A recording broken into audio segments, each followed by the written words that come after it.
हमेशा एतमाद का इजहार किया। तो मेरी ये कोशिश होती है कि हर खुशी में, हर गम में, हर मौके पे मैं अपने मसीही बहन भाइयों के साथ शाना बशाना, ये कोशिश होती है कि हर खुशी में, हर गम में, हर मौके पे मैं अपने मसीही बहन भाइयों के साथ शाना बशाना खड़ा हूं। और ये बात किसी से ढकी छुपी नहीं है कि जब मसीही बरादरी के हकूक की बारी आती है, मसीही बरादरी के लिए आवाज उठाने की बारी आती है, तो कौमी असेंबली में आपका ये नुमाइंदा वाशगाफ अल्फाज में और बुलंद आवाज में मसीही बरादरी के हकूक की बात भी करता है और डंके की चोट पे करता है।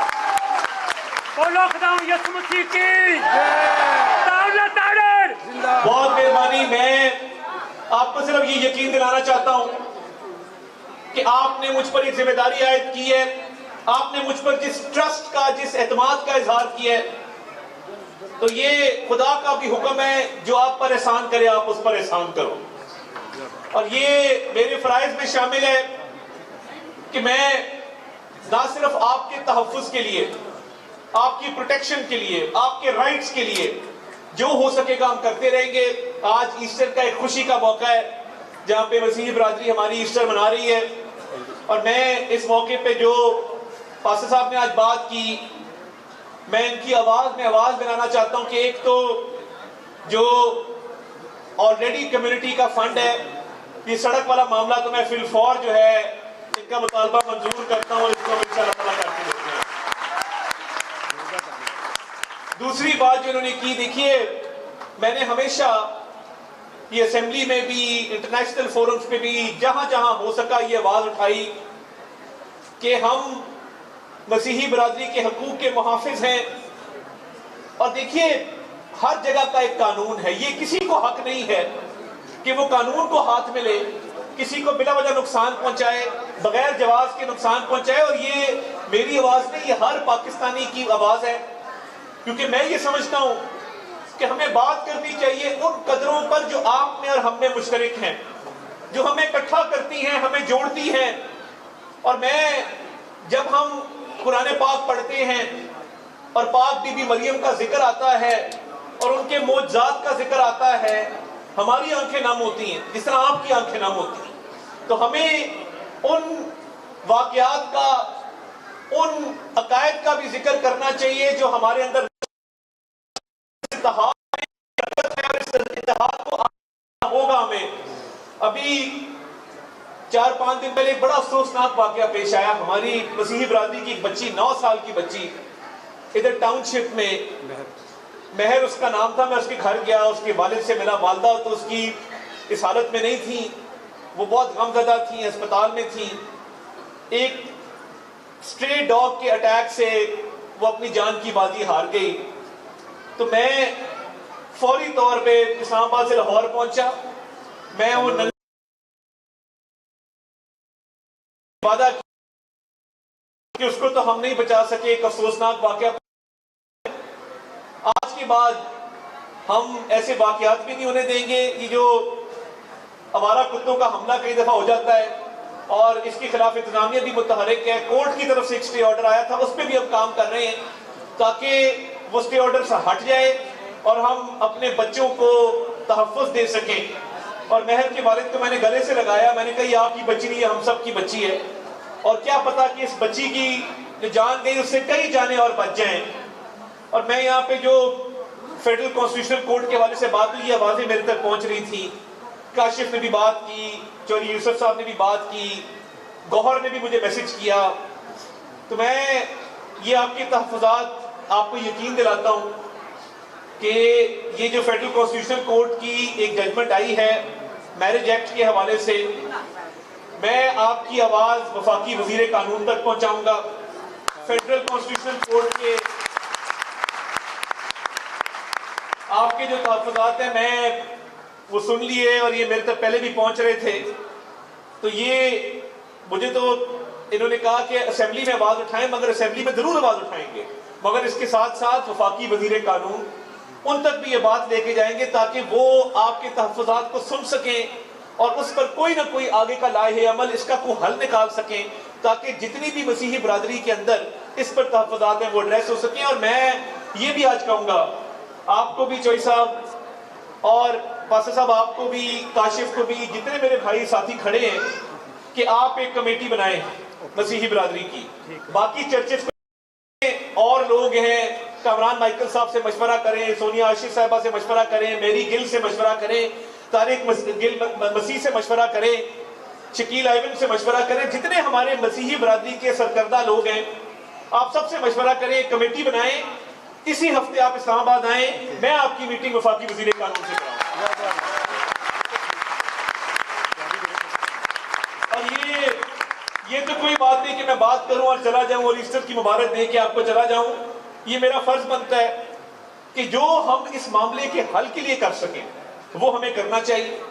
तो इसका सलूशन ये है कि ये आप कमेटी बनाएं और एक अच्छी कॉन्स्टिट्यूटेड कमेटी हो, उसमें लॉयर भी हो। और देखिए, मैं अक्सर ये कहता हूं, जब मसीही बरादरी का जिक्र आता है और पाकिस्तान की तारीख का जिक्र आता है, तो हम देखते हैं कि दुनिया के बेहतरीन फाइटर पायलट, वो सीसल चौधरी हो, वो मॉर्गन मिडल कोर्ट हो, इस मुल्क के दिफा के लिए जिस तरीके से हमारे उन एयरफोर्स के पायलट्स ने अपनी महारत दिखाई, आज भी लोग याद करते हैं कि हमारे मसीही भाइयों ने, बहनों ने जो कुर्बानियां दी पाकिस्तान बनाने के लिए, पाकिस्तान को मजबूत करने के लिए, वो हमेशा सुनहरी हरूफ में लिखी जाएंगी। मैं उस दिन, आज से 1 साल कबल, फौज का एक जवान जिसका नाम हारून विलियम था, मैं उसके फ्यूनरल प्रोसेशन पे गया रावलपिंडी एक चर्च के अंदर। तो देखिए, ये जो कुर्बानी दी जा रही है इसमें मसीही खून भी शामिल है। और हारून विलियम का जब कॉफिन लाया गया और इस पर सब जिलानी परचम था, तो मैंने अपने साथ खड़े लोगों को कहा कि ये जो कुर्बानी है, इसमें जिधर मुसलमान का खून शामिल है जो दहशतगर्दी के खिलाफ जंग लड़ी जा रही है, वहां मसीहियों का भी खून शामिल है। और ये कुर्बानियां और ये इत्तेहाद हमें इकट्ठा करता है। तो मैं आपसे वादा करता हूं कि जिस तरह हमेशा की तरह आपके हकूक की जंग लड़ी है, लड़ते रहेंगे, दुनिया को बताते रहेंगे कि पाकिस्तान में रहने वाले मसीही वो कुर्बानी देना भी जानते हैं, वो अपने वतन का दिफा करना भी जानते हैं, उनमें इत्तेहाद भी है, इत्तेफाक भी है, और वो मुल्क को अजीम बनाने के लिए भरपूर अपनी खिदमत सर अंजाम दे रहे हैं। और मैं आपको ये बताता चलूं कि देखिए, इस मुल्क में एक और काविश है मसीहों की जिसका जिक्र करना बहुत जरूरी है। वो काविश ये है कि जब इस मुल्क के निज़ाम तालीम की बात की जाती है, तो ये क्रिश्चियन इंस्टीट्यूशंस थे जिन्होंने बेहतरीन तालीम का निज़ाम वज़ा किया इस मुल्क के अंदर। वो जितने कॉन्वेंट्स हैं, जितने फॉर्मल क्रिश्चियन कॉलेज हैं, जितने कैथीड्रल स्कूल्स हैं, जितने सेंट एंथनीज हैं, इस मुल्क के अंदर जब भी किसी बंदे से आप पूछें, वो कहता जी मेरी तरबियत जो है वो नन्स ने कॉन्वेंट्स के अंदर, कैथीड्रल्स के अंदर, सेंट एंथनीज के अंदर की।